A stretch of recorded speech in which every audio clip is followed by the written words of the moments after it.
This episode of the Everything is a Primary Source podcast is a callback to 3 years ago when I spoke with members of the Society for Commercial Archaeology during their annual conference. One of the top priorities of SCA is historic preservation, particularly of signage and structures along America's roadways and throughout our developed towns and cities. My summer road trip project is in the same vein as I look to capture the stories connected to these landmarks in the same way as this episode depicts. But first, the Everything is a Primary Source podcast is hitting the road to celebrate the 250th anniversary of the Declaration of Independence. This summer, and the week leading up to July 4th, I'll travel from Chicago to Colorado Springs, stopping at museums along the way to host drop-in podcasts and collect stories from everyday people. As is my method, we'll use pop culture media, places, and moments to ignite conversations that will speak to how our society and culture has taken shape over the last 250 years. These conversations will become the next season of the Everything is a Primary Source podcast, as well as centerpieces of an open source teaching and learning resource. Go to everything-history.com/America250 to learn the route and see how you can get involved. Welcome to the Everything is a Primary Source podcast, the show where we navigate history through popular culture. I'm your host, Eric Salmonson. I'm a social studies teacher, historian, and pop culture enthusiast. Each episode, I sit down with everyday people to discuss the media, objects, places, and events that shape us and reveal what they say about the past, as well as who we are now. The Everything is a Primary Source podcast is, therefore, your history, my history, our history through popular culture.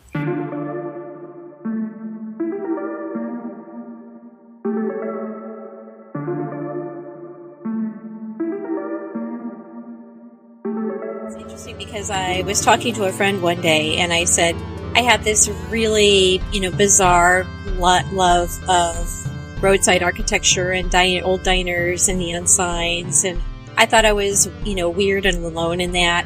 And she said, oh, I actually belong to an organization that this is exactly what we do. And so I immediately joined, and then I within a year I was a board member, and so I've been very involved in the organization ever since.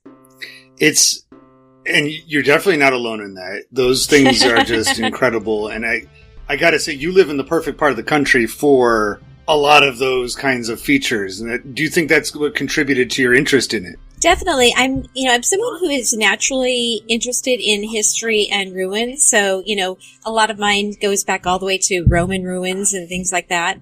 But one of the things that happened when I was in high school was that one of my favorite movie theaters, our local movie theater in Manhattan Beach, the Lamar, it was, a classic single theater. It was closed and then turned into the headquarters for Skechers. And, it was really sad. We actually put the Lamar on my senior high school yearbook, on the cover of it because, everyone was just sort of tragically affected by the closing and the razing of the Lamar. And, I thought, well, that's, so sad that, without, in a blink of an eye, this beloved theater that we had could be gone. And so, that, I think that was one of the first instances where it affected me personally. And, and so it really piqued my interest in, this idea of preservation and appreciation for these things. Do you feel that in Southern California, because everything is newer? I mean, there's not a lot of, a lot of things there are 20th century. Do you feel that overall the culture there might not appreciate the history, even if it doesn't date back 200 years? They might not appreciate history along the same lines that you do. It's interesting. Actually, the oldest preservation group in the country is the LA Conservancy. So actually the very first preservation group is from LA. And they've done a fabulous job of preserving a lot of the historic downtown LA buildings. And so, despite the fact that it's, it doesn't have the history that the East Coast does as far as the length of history, there's a huge appreciation for it. And, there is, there are groups that, when a neon sign is on a business and the business has gone out of business, there are groups who are local groups, who are saying we want to preserve the sign, even though it's for a different business. We still want to preserve the sign either, there at the business or somehow. So there's still a lot of that. And one of the things as, someone who's lived in Southern California and in California, including the coastal California, that's why I know so much about Vina Robles and places and Solvang, is that, we've seen an evolution from a very Western culture, where, you'll see this when you travel there, but, you'll see there's boot barns and there's, places for saddles and things like that, because there's still, especially on the Central Coast where you'll be visiting, it's still very Western there, relatively Western. It's become more, more of a viniculture as it's moved more toward, grape growing and winemaking, but there's still a lot of a Western aspect to it. So a lot of what I, loved, appreciated were things that, like for years I've driving up and down US 101, which is the north-south main artery in California. And one of the things that struck me in the 90s and 2000s was this place called the Wagon Wheel, where it had this incredibly classic, huge wagon wheel right in Oxnard, right at 101. And I was like, how can this place still be here? And sure enough, not shortly after that, I saw, because it was among all these, huge box stores, the usual gigantic box stores. And then, you have this little remnant of the Western culture. And so, it unfortunately was ultimately demolished. But, it's those types of things that, are still, I hope we can hang on to, as many of those as possible.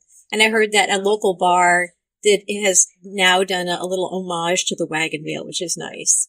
That is good. And maybe I should modify my statement and question earlier, just asking about if people don't really pay as much, because that actually might be more of an East Coast thing, because, we have a longer Anglo history than, so it's almost like when people became aware of history going away, people in the western part of the country, which is newer, might have that much more of a ownership of it and a care for it. Whereas when I'm driving around and I see a little cemetery here in New Hampshire, like a family cemetery that's surrounded on one side by a gas station, the other side by a Taco Bell, that tells me actually maybe people don't care as much around here as they might out there. It's interesting because, as we're talking about this, one of the things I was thinking about is, there's the evolution of, you can have preservation when you have education, when you have money, when you've met certain elements within your culture, right? And one of the interesting things about the West Coast is that, we've reached that, universally across the United States, but the West Coast has reached that earlier with respect to the age of our buildings. Because, and so we've had this ability to catch things earlier on than, than the East Coast, some of these places where, the buildings have existed for longer. So, as we're talking about that, and, I think that's a fascinating thing is that we've actually been able to save things earlier because we've reached that state in our our countrywide culture, in our countrywide socioeconomic situation, status. Yeah. I mean, I guess that's where I was going with it. It was because when you look at, even just like a political map of the United States reveals that, because the abilities of travel in the times that the eastern states were being formed, into colonies and everything, was limited. By the time the West starts to be populated, you had railroads and eventually automobiles. So the states are gigantic, because to travel from any section of that state to the capital wouldn't nearly take as long because of modern transportation. So I'm sure that's reflected, like you said, also in just kind of the speed of awareness. There's a great essay that I'm a teacher, and I share with my students an essay called "Born Modern: How the West Came to Be" by Richard White, and he's out of Stanford, so he and that's his focal point is Western United States history. And his thesis basically is that the modern West, the West as we know it, is a product of the Civil War and World War II. And that it's basically the federal government, the eastern part of the country didn't have the federal government to develop it.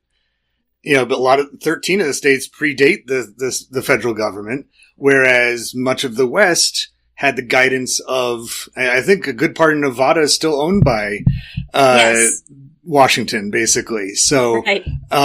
They had the guidance of and sort of the influence of federal power, which grew so much after the Civil War and during the Civil War, and grew so much even more during the 30s and into World War II.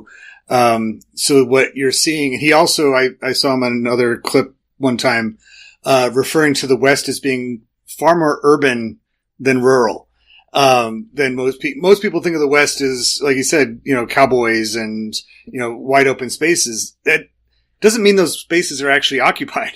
Like in order to be rural, you really have to have somebody living there and using the land for, something. Otherwise it's just barren. I did travel a few summers ago. We took a drive, from New Hampshire all the way to the Grand Canyon. And I was really tempted because I'd never been to California before. I saw the sign in Flagstaff. It said Los Angeles, 400 some odd miles away. I'm like, that's one more day. We didn't end up doing it. We turned it back after the Grand Canyon. But I recognized that right away when I was out there. Like as soon as we passed, I would say maybe even as early as the Mississippi River, definitely after we got past Oklahoma, I was recognizing, I'm like, yeah, that's pretty right. Like you can go, in New Mexico and Arizona, dozens of miles, if not more, without seeing anything. And then you're in a city. Mm-hmm. And then you go, another 100 miles and then there's another city. Whereas in the East, it's all just one patchwork of towns and villages that you meander through as you go along. So, okay, great. Because since you are from Southern California, a few years ago, and I just rediscovered it in my stack of stuff in my classroom the other day, I found a scrapbook from a 1939 trip to California that two women made, from Haverhill, Massachusetts. And it has everything from their itinerary, their train tickets. They even have some menus from restaurants in San Francisco and LA. I don't know why I overlooked it a few years ago. I just kind of like, cause there's a bunch of sheet music or something. But I've been looking, they even have a copy of, the observatory in LA's, like magazine. Griffith Park? The Observer was the name. Yeah, it's called the Griffith Observer, and there's a complete volume of that in this collection of primary sources. And I'm like, this is so cool, not only because it's from 1939 and it already kind of smashes some of our perceptions of that era of everybody was suffering from the Depression, nobody had any money at all, because these women went on like a month-long trip across the country, and spend all this time and I assume money over there. But also it really is meaningful to me because I'm like, I'm planning basically the same trip.